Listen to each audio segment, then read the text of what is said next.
paunti ng paunti ang mga content creator ng mga DDS. Alam nyo bakit? Kumbaga, naano na sila, nagising na sila sa katotohanan na mali yung sinusuportahan nila.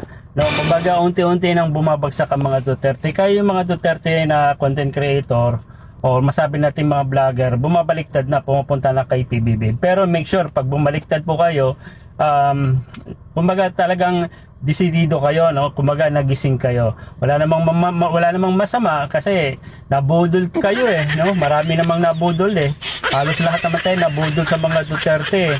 So ngayon pa lang kung talagang susuporta ka kay PBBM, pagpatuloy mo, ipapakita mo yung solid suporta mo kay PBBM, no? Iwanan nyo na tuluyan yung Duterte kasi makakasama kayo sa mga budol. Makakasama kayo sa mga tatay no karton. So marami mga content creator na unti-unti nagpapahiwatig. Nakikita ko na yung mga post na sumusuporta na sila sa ating mahal na Pangulo kasi siyempre lahat naman tayo nagkakamali, di ba? Halos 32 million, di ba, sumuporta sa mga Duterte at saka PBBM. Unity pa yun Pero ngayon, siyempre, hindi naman perfecto ang tao, no? Nagising ngayon na hindi naman talaga kaya suportahan ng mga Duterte kasi alam naman nila corrupt yan, okay?